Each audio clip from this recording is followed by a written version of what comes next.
Mock paper लगाने से कुछ फर्क नहीं पड़ता। मॉक पेपर लगाना एक वेस्ट। सो इस वीडियो में हम बात करेंगे कि you guys are having problem in increasing your score.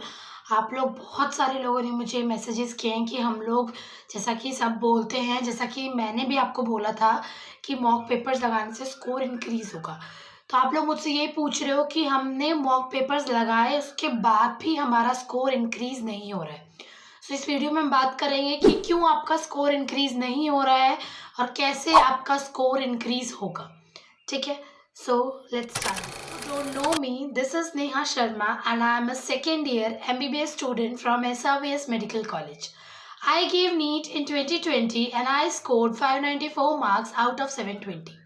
So let's begin the video. तो जैसा कि आप लोग मुझे कंप्लेन कर रहे हो कि हमने जैसा कि दीदी आपने बोला था कि मॉक पेपर्स लगाओ उससे आपका स्कोर इंक्रीज होगा, तो हमने वैसा ही किया। हमने मॉक पेपर्स भी लगाए लेकिन उसके बावजूद हमारा स्कोर इंक्रीज नहीं हो रहा है। सो भैया स्कोर इंक्रीज कैसे होगा? आप में से मुझे ये बताओ कितने लोगों ने पेपर लगाने के बाद उस पेपर को किसी कोने में ना फेंक के एनालाइज किया? कितने लोगों ने ये एनालाइज किया कि आपने कौन से क्वेश्चंस में गलती करी है, वो गलती क्यों हुई, और कौन से क्वेश्चंस जो हैं वो आपने यूं तुक्के में फ्लूक में आंसर करे? तो ऑनेस्टली खुद से पूछो यार कि क्या तुमने ये चीज की थी? क्या तुमने मॉक पेपर लगाने के बाद उस पेपर को अच्छे से एनालाइज किया था? अगर तुम्हारा जवाब ना आए ना तो तुम्हारे क्वेश्चन का आंसर यही है, मॉक पेपर लगाने से कुछ फर्क नहीं पड़ता। तुम कितने ही मॉक पेपर लगाते रहो उससे कोई फर्क नहीं पड़ता जब तक तुम उस पेपर को प्रॉपर तरीके से एनालाइज नहीं करोगे, तब तक तुम्हें रिजल्ट्स देखने को नहीं मिलेंगे।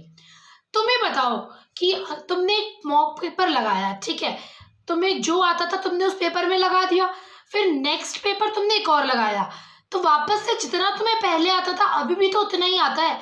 तुमने जो पुराना पेपर लगाया उसको एनालाइज ही नहीं किया तो उस पेपर से तुमने कुछ सीखा ही नहीं। फिर जो तुमने पुराने पेपर में गलती करी थी उस टाइप की गलतियां तुम वापस से नए पेपर में करोगे। तो मॉक पेपर लगाना एक वेस्ट है।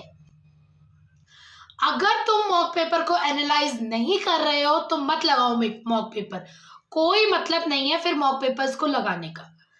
तो मैं तुम्हें यही बोलूंगी, सिर्फ मॉक पेपर्स लगाने से कुछ नहीं होता है। उस मॉक पेपर को लगाओ और उसके बाद उसको एनालाइज भी करो, भले ही तुम्हें कितना भी टाइम लगे। कभी कभी ऐसा भी लगता है कि मॉक पेपर्स को हमने लगा तो दिया लेकिन उसके बाद उसको एनालाइज करने में बहुत टाइम जा रहा है। तो कोई बात नहीं, एनालाइज करने में टाइम जाएगा, जाने दो। जब तक तुमने जो गलतियां करी है तुम उससे सीख नहीं रहे हो ना, तब तक कोई मतलब नहीं है मॉक पेपर्स लगाने का। तो मैं तुमसे यही रिक्वेस्ट करूंगी कि मॉक पेपर्स अगर लगा रहे हो तो उसको एनालाइज करो, तभी तुम्हें अपना स्कोर बढ़ता हुआ, इंक्रीज होता हुआ दिखेगा।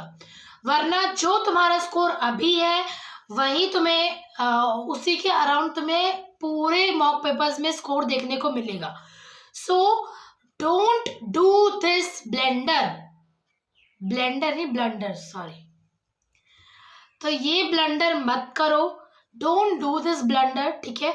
मॉक पेपर्स लगा रहे हो ना तो तरीके से उसको 3 घंटे लगाने की हिम्मत है ना, तो अब उस पेपर से सीखो भी कि तुमने क्या गलतियां करी हैं। और सिर्फ गलतियां मत देखो, जो तुमने सही करे ना उन क्वेश्चंस को भी दोबारा देखो। कहीं ऐसा तो नहीं है जब तुम पेपर लगा रहे थे तो तुम्हें उसमें कंफ्यूजन थी और तुमने तुक्के में लगा दिया। तो ये चीज भी नहीं होना चाहिए। तुक्का एक बार सही होता है, बार बार तुक्का सही नहीं होता है, ठीक है। तो पेपर को एनालाइज करना बहुत इंपॉर्टेंट है, भले ही उसके लिए 2 घंटे लगे, 3 घंटे लगे, 4 घंटे लगे, 5 घंटे लगे, कितना भी टाइम लगे, लेकिन उस पेपर को एनालाइज जरूर करो। इसीलिए तुम लोगों का स्कोर इंक्रीज नहीं हो रहा है। सो नेक्स्ट वीडियो में मैं बताऊंगी कि मैं मॉक पेपर्स को कैसे एनालाइज करती थी एंड मॉक पेपर्स की हेल्प से, एनालाइज करने की वजह से मेरा स्कोर कैसे इंक्रीज हुआ। सो नेक्स्ट वीडियो को जरूर देखना। Thank you so much, bye bye, all the best guys, buck up yourself, ऐसे ही लगे रहो।